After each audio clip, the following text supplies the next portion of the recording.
Hey Sagittarius, thanks so much for joining me for your June 24 soul story. If you have a sun rising or your moon is in the sign, I hope that you find these messages valuable. It's Romy. I appreciate you joining me. We are going to begin this month with the energy of the Six of Cups. This month, you're looking back to look forward, and this time you're choosing yourself. It's almost like you get presented with a similar circumstance to something that you've been through before, navigated previously. And, I think this time you're not scared of the consequences, so you're going to act differently. The right decision for you in June is the one that you're willing to take responsibility for. And, there's this, I think, infusion of feeling slightly nostalgic at the same time as feeling incredibly focused, and there being this huge churn of energy happening in the first week of June as we're into Gemini season and we have a whole stellium gathering in the sign. On the 3rd, Mercury shifts into Gemini and it's trining with Pluto, and so there's a negotiation taking place here that feels quite powerful, and it may be that you're revisiting something from the past, or someone from the past is kind of involved or participating in that. Rapid progress is happening, and the conversations are activated in a way that might be quite surprising for you in this first part of the month. Now the 4th brings this beautiful aspect between Venus and the Sun, this cazimi, with a very potent, warm, influential energy that helps you to kind of be reminded of your value in situations and the way in which you need to nourish yourself in order to be in the right energy, if you like, to align with the things that are happening around you, for you, and to you.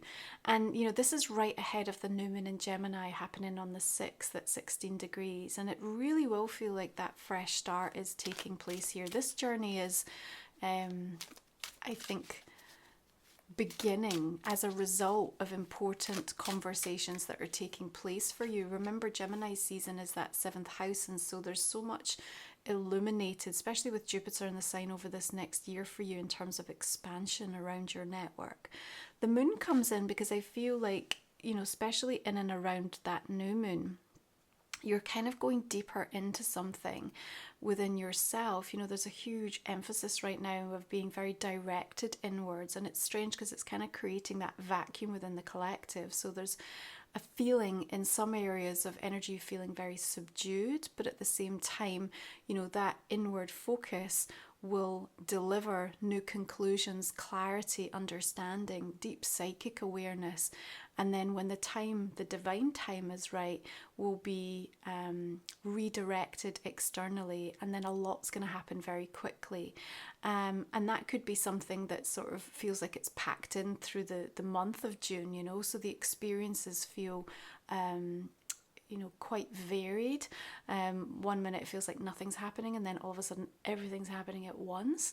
But what I definitely feel around that new moon is the trust in yourself is very important, particularly if there are some things that feel a little confusing to you, or there seems to be some sort of veil or block that is around you being able to access the information on a more physical 3D level. This is the time to kind of sink deeper into your kind of conscious and subconscious to understand the answer and make sense of the context of things, because I think, again, that's going to help you to make the right decisions and also be inspired by the right type of conversations. So it may translate that you're speaking to someone and it's totally about a non-related subject to what's on your mind really and what's in your heart at the moment, but the way in which you interpret it, the story that you take from it, has clear value for you.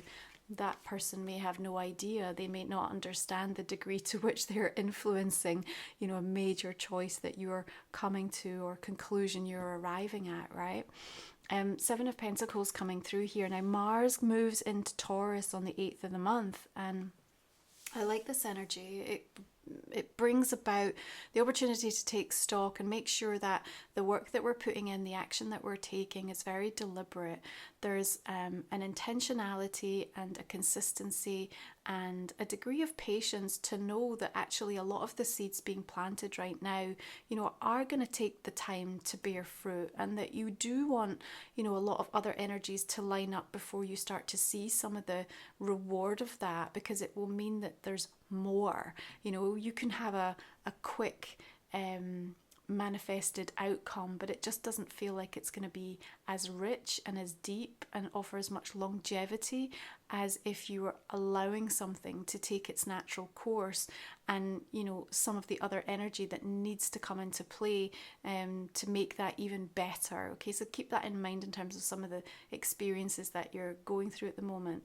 Essentially, June for you is about value, alignment, and resonance of the experience. That's what matters. Now, that 7 tells me that many of you are in deep consideration, perhaps around career or work, or particularly where you may have invested or devoted your time, energy, and attention, looking for the results, wondering, you know, what's going to come from this. There may even be a slight degree of frustration happening around that mid-month.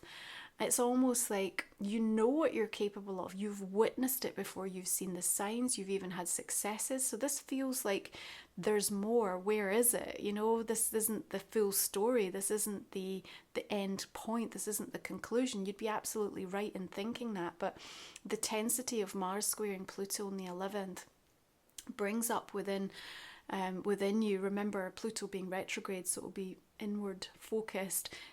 Themes around like power and fear. You know, you might be thinking, why have I played small? Why have I not gone for it? Why have I not asked for more? Why am I limiting myself? Where do I feel disempowered in my life? So mid-month, a little bit of that challenge energy as you take stock, and, you know, allowing that frustration, I think, to be dissipated in Taurus, and, you know, not letting it stop you. Just keep showing up, I think, is also a really important message for you to hear through the month.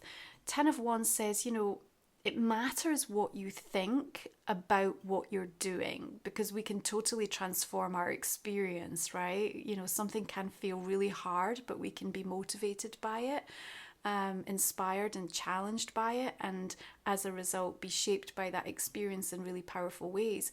Or we can feel that something is so overwhelming and draining that it becomes more and more difficult to show up and to be motivated in that. So the steps that you're taking are leading somewhere, and there's a reason that you're in that pathway. There's a reason that this is happening to you at this exact moment, but how you think about it and what you make that mean is going to determine the shape of your experience through the month of June. So again, try to keep that in mind. There is an antidote to whatever more challenging feelings and emotions you're having, and that's about understanding the why and the meaning and kind of searching for that.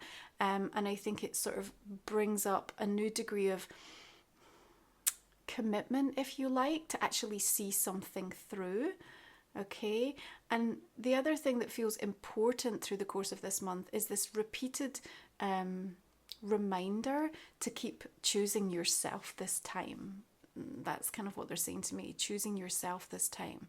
So as we move mid-month, we're starting to come more into Cancerian energy. Venus into the sign on the 16th, Mercury the 17th, and then we're going to welcome the sun shifting into Cancer on Solstice on the 20th, King of Wands here. What I'm feeling for you as we come in around this time is that there's something kind of burning brightly within you, and it's getting louder and louder. And, you know, you may have felt some seeds of it over the last few weeks, but now there's a intensity that you can't not act on it. So it feels very directed, and it feels very personal to you in terms of what it's asking of you. And I think, you know, we are reminded, especially sort of in this experience of like 7th and 8th house, you know, our relationships reflect often our choices and beliefs.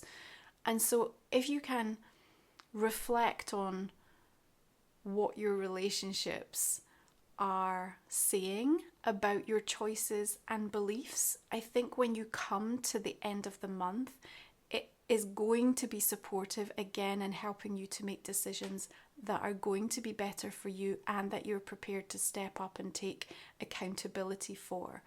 I think there's a resourcefulness and a need to be a little bit creative about how you do things toward the end of June that will also serve you, not just in the short term, but actually to help prepare the foundations or create the right environment for something to continue to flourish and thrive. So whether that be on a personal or professional note, it does show me that that King of Wands, as he's beating the drum, it's kind of like it's important in terms of how you express it, how you express yourself, and how you take care of what that sacred kind of inner flame is telling you. Now, let's note that actually the day before solstice, Vesta, asteroid goddess, is shifting into Leo.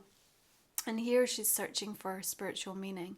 There is a restlessness, and I think the King of Wands is showing me a bit of restlessness. It's like, come on, let's get going, let's move, let's, let's kind of galvanize this energy. And I think that there's a part of you as you sort of come up toward that solstice energy, which remember is going to help you to just have a reset and a rebalancing experience to come back into your own rhythm and harmony, that melodic soul song that kind of wants you to, as I said, understand the alignment and the resonance and the value that something holds, means that you'll be quite bold and quite courageous. You'll see something that you're doing as being a brave step. Others will too, and I think that matters because again, there's an awareness of like, okay, I'm not going to do what I did last time. There's a need to do it differently, and solstice is incredibly inspiring for you this month in the way that it reveals something or shows you something about yourself.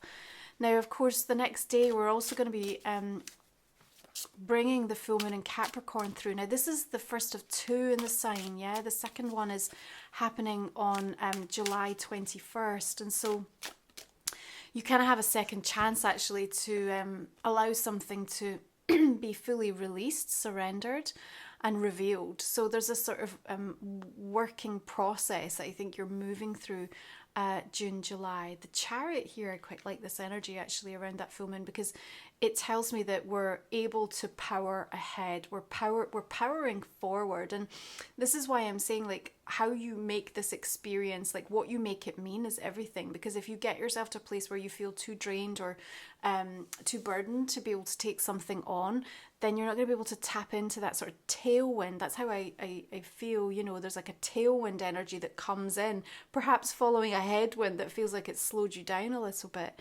But there's something about that that commitment and devotion to something that says, do you know what, I'm going to find a way. And I really hear you saying that actually in this month of June. There's a way and I'm going to find it. And you do. I think that even just setting that intention and knowing that whatever your circumstances, wherever you find yourself, the ability to be able to draw towards you some sense of like a map or a blueprint or a plan or a strategy to navigate this is going to give you like a huge sense of accomplishment, relief, but also an understanding of knowing that you have everything within you right now. You've got everything that you need in order to manage where you're at right now and what happens next for you. Now remember, Saturn will also station retrograde in Pisces toward the end of the month on the 29th. And there is going to be a slowdown when that happens, of course. We go back to see how we've been working with the lessons and making sure that we get things right. But ahead of that, that Chariot is going to get you in place. I feel like you're meant to arrive at a certain point before the end of the month. And I see that happening because there's a sort of a momentum that kind of builds for you. And I think it is kind of set off with that new moon in Gemini. So a lot of energy coming in to sort of work with and be inspired by around that time. And then when the full moon happens, it's just like an absolute clarity for you of what the goal, what the end game, the vision needs to be, and therefore what space we need to create in order for that to happen. So this idea of quality over quantity will also speak really loudly to you toward the end of the month as well. So if you're new to the channel, the last 3 cards we'll look at in our extended reading, Sagittarius, you'll find the link below. Talk for another 30 minutes or so, as well as look at a relationship card and a personal question for you as well. Joining me there just helps to support the channel and enables me to keep showing up to do the free portion of the readings. So I appreciate those of you that join me. I'm going to go ahead and just clarify these main cards and see the direction we're going to take this reading for you. Two of Wands coming through, Six of Wands, beautiful. Again, all the decks are always listed below. The Empress, Ten of Swords. You can find my sacred titles if you're new to my channel over on the website romywiser.com. So please go ahead, check out my oracle deck. You know, you'll have access to look at my book Moon Musings, as well as all my sacred soul support, which includes like guided meditations to help you in your spiritual work and journey. This month there's a new solstice ritual, so please do check that out. And then ways to work with me, that will always be updated with how you can check out the services that I offer. Okay, Justice, Queen of Pentacles. What about this Chariot, Four of Cups? The Artist. I'm going to pull one more here. Seven of Swords. Okay. What do we have here? Right, let's go ahead and just look at some of the oracles. This is Life Soul Vision, my own deck. We have a Spirit Wolf coming in for you. Waterfalls of White Light. Got Honesty at the Edge of Quiet. We've got a Full Moon, Soulful Surrender. Solstice, love that showing up for you there. Portals of Possibility, yes. That could really be your month, just awash with portals that are helping you to literally quantum jump into new experiences, timelines, realities. Okay, let's have a look at another oracle for Sagittarius for the month of June. We'll look at the message for this in the extended reading. Your card this month is Gemini and Rescue. Okay, interesting. Thank you for tuning in. I appreciate you. Have a beautiful solstice. I will see you again next month, and hopefully we will continue this on the extended. I'll see you then.